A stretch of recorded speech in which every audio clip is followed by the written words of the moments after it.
Shepard did everything right. More than we could have hoped for. Commander Shepard uncovered the truth. And still, it's not enough. We're at war. No one wants to admit it, but humanity is under attack. But they're sending him to fight Geth. Geth. We both know they're not the real threat. The Reapers are still out there. And it's up to us to stop them. The Council will never trust Cerberus. They'll never accept our help, even after everything humanity has accomplished. But Shepard, they'll follow him.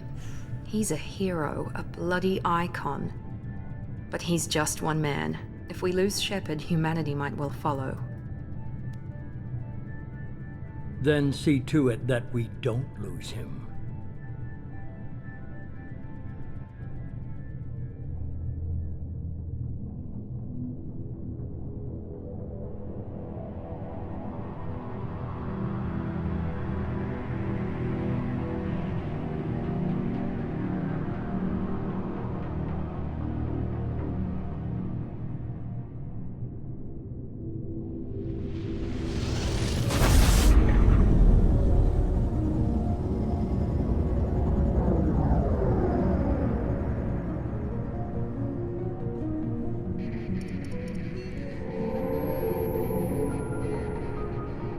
Disengaging FTL drives.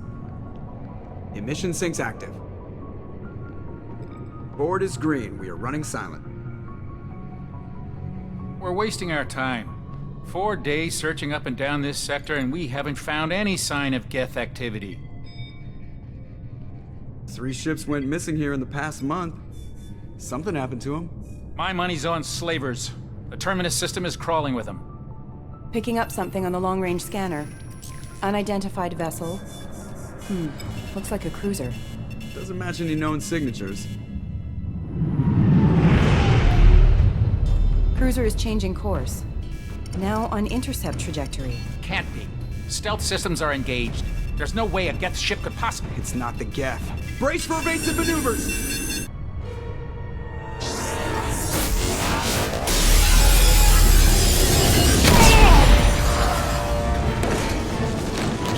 Presley! Kinetic barriers down! Multiple hull breaches! Weapons offline! Somebody get that fire out!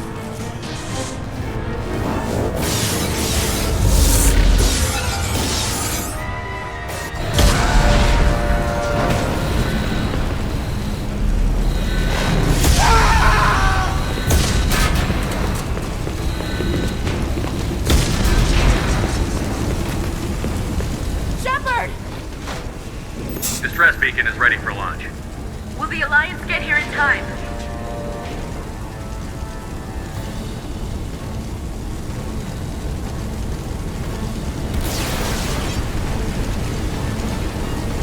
The Alliance won't abandon us. We just need to hold on. Get everyone onto the escape shuttle. Joker's still in the cockpit. He won't abandon ship. I'm not leaving either. I need you to get the crew onto the evac shuttle. I'll take care of Joker. Commander. Ashley, go. Now. Aye, aye.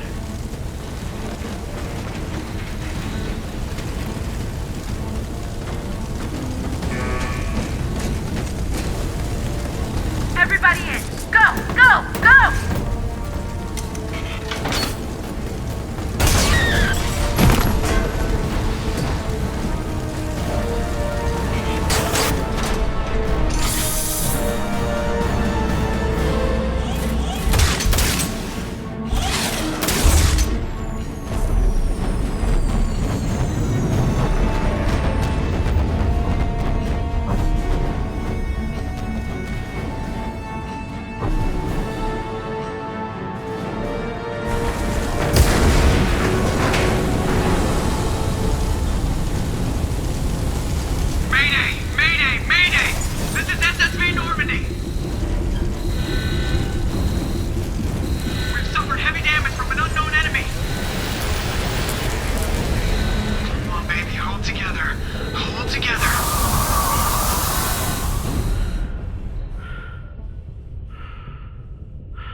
Come on, Joker. We have to get out of here. No, I won't abandon the Normandy. I can still save her. The Normandy's lost. Going down with the ship won't change that. Yeah, okay. Help me up. They're coming around for another attack.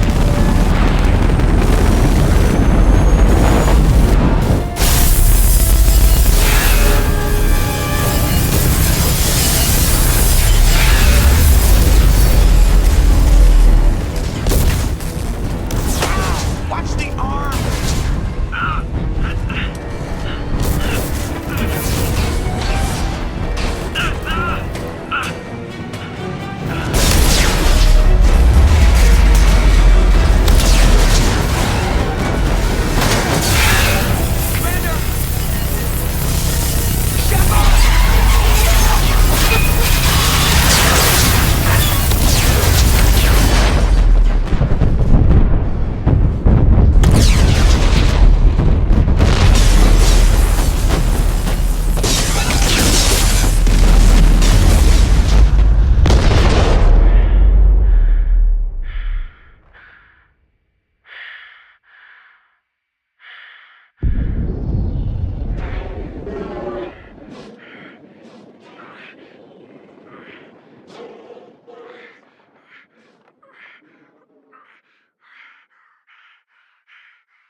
Just another routine mission.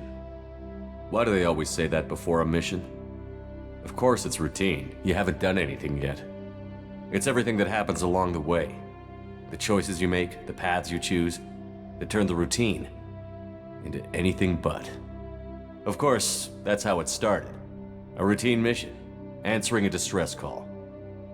And look where that got me. We were testing out the Normandy, Captain Anderson's new ship, when the distress call came in. An Alliance patrol on Eden Prime had been attacked. They'd seen something they couldn't explain. And whatever it was massive. I hit the ground with my lieutenant, Caden Olenko. A good kid, loyal, by the book, with a talent for biotics. We came across the lone survivor of the patrol, Gunnery Chief Ashley Williams. A soldier to the core. Tough, disciplined, ready to take on whatever came her way. Ashley joined up with us and took us to the spot where she lost her squad. That's when we saw it. The ship. Like nothing I'd ever seen. It was massive, scorching the colony and everything around it as it blasted away. We followed the path of destruction to an artifact, a beacon left by a long-dead race called the Protheans. The colony had dug it up, and whoever attacked them had tried to take it. Chief Williams made the mistake of getting too close. It hit her with some type of energy. I grabbed her and threw her out of the way. That's when it hit me. Hard. Every muscle in my body went rigid. I couldn't move, could barely breathe. Everything went black. And then I saw something. A vision. A dream. A nightmare. By the time I woke up, we were halfway to the Citadel on our way to meet the Council. I was expected to explain what I'd seen. Anderson came along. So did Adina, our political representative on the Citadel. With those two heavyweights, it seemed reasonable we could persuade the Council that the ship we'd seen was a potential threat, as was the individual behind the attacks. The main suspect for the Eden Prime massacre was a Turian Spectre named Saren. He'd been seen by one of the survivors from the colony at Eden Prime, and there was some evidence to suggest that the ship was connected to Saren. But even Adina's pointed accusations weren't enough to convince the Council. They just couldn't believe one of their chosen elite Spectres could be guilty of something like that. They needed proof, which meant I needed proof. Fortunately, I wasn't alone in my search. Garrus, another Turian, wanted to help. a top agent for Citadel Security. Despite orders from his superiors that he shouldn't get involved, he told me he was suspicious of Saren, and he had some useful leads. More importantly, he was willing to share them. That led me to Rex, the biggest, nastiest looking Krogan bounty hunter I'd ever seen. He turned out to be more than just a brute. It was his intel that led to a fugitive with incriminating evidence on Saren. The fugitive turned out to be an energetic little Quarian named Tali. A tech expert with a knack for hacking, she'd procured some information on Saren. Evidence that proved Saren was dirty. Tali's evidence proved that Saren was responsible for the massacre on Eden Prime, and that the immense warship we'd spotted was in fact Saren's flagship. But it went much further.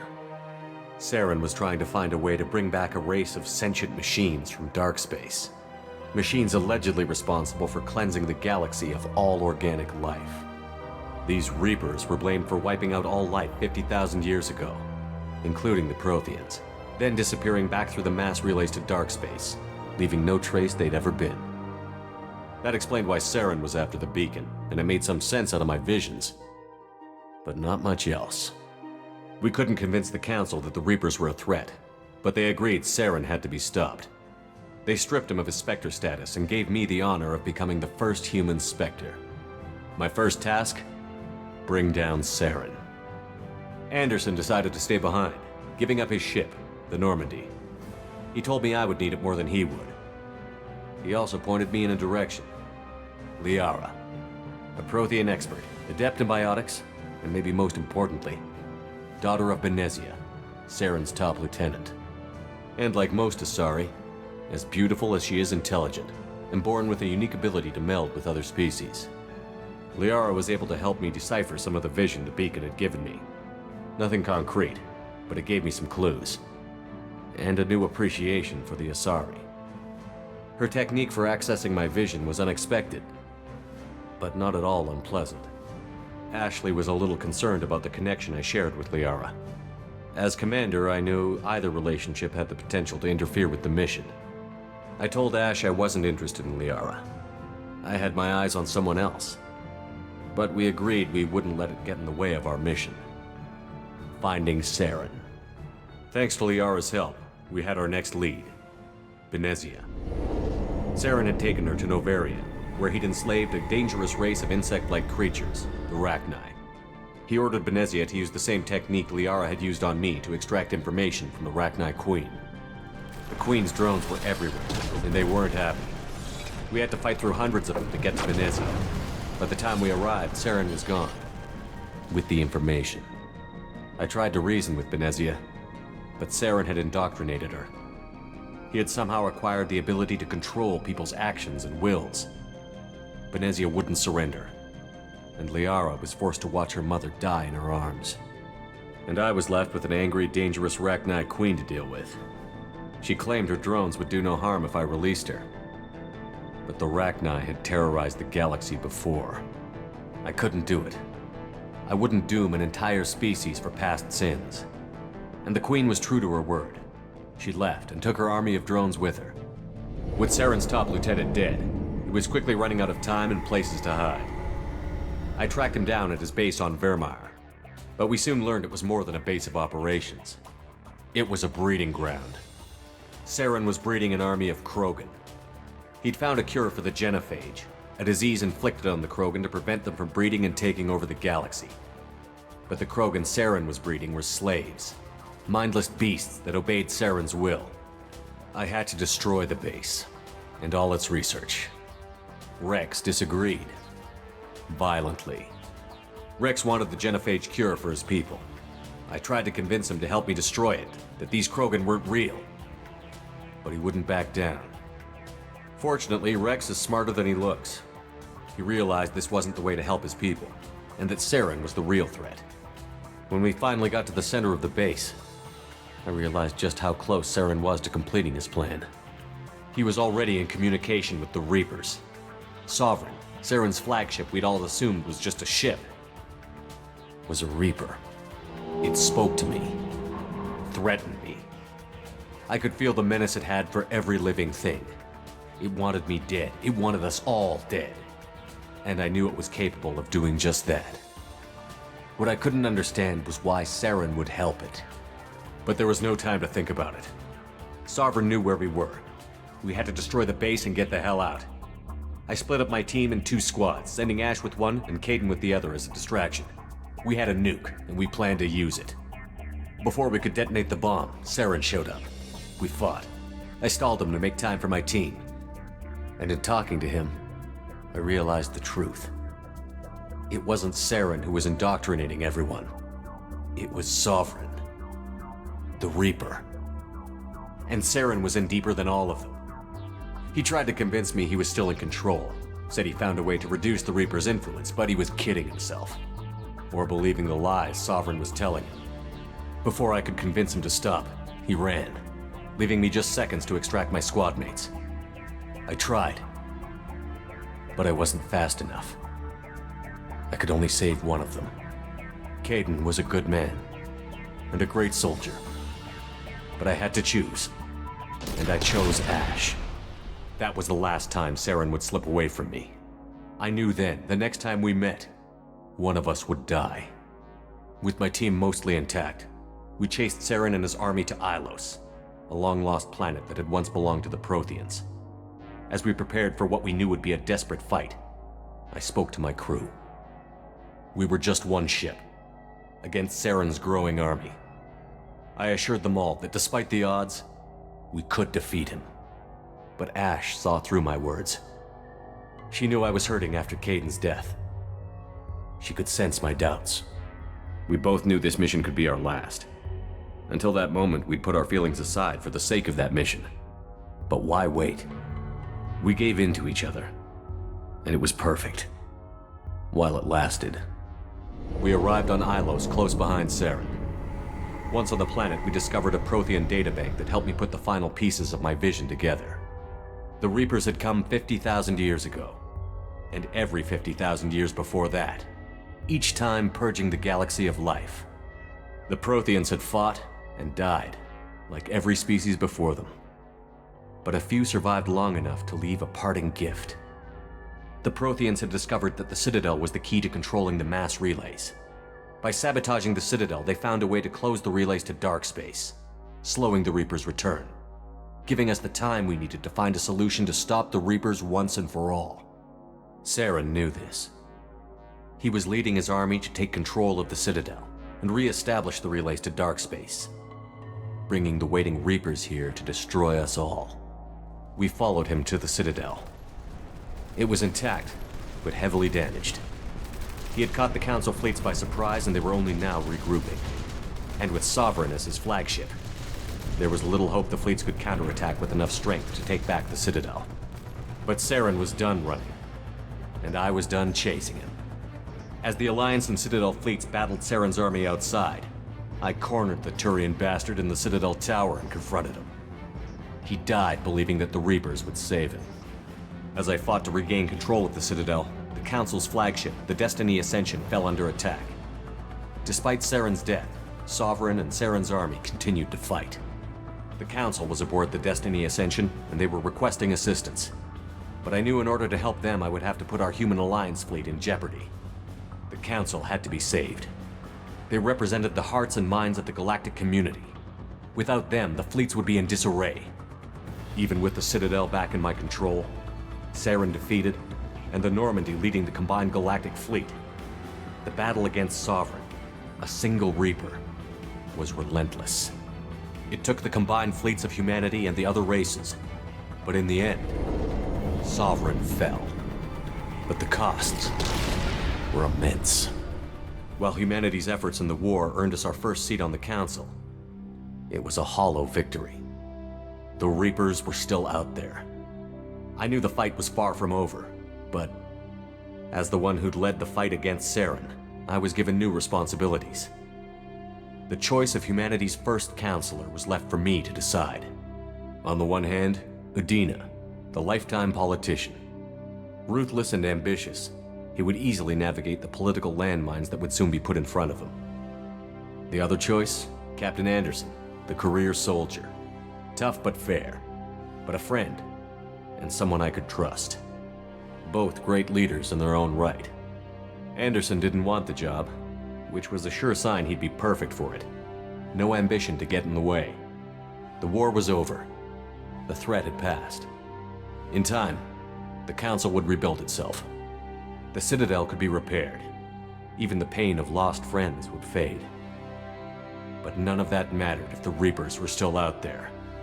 And if they were all as powerful as Sovereign, we had to find a way to stop them. I had to find a way. I gathered my crew, took my ship, and went in search of answers. Officially, the Council would only say I was assigned to cleanup duty, rooting out any remnants of Saren's army. Just another routine mission.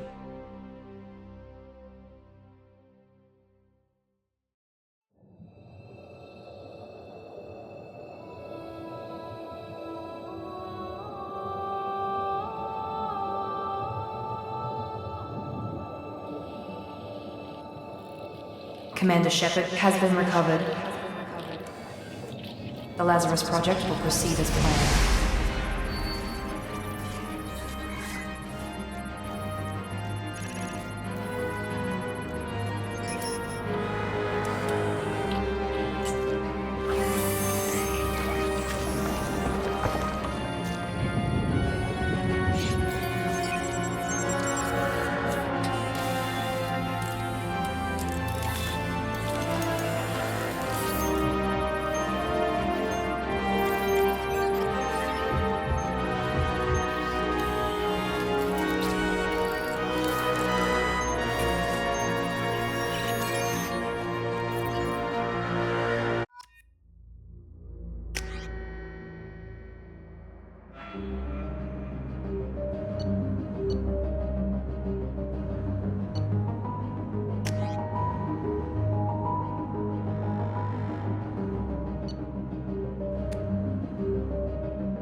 On the monitor. Something's wrong.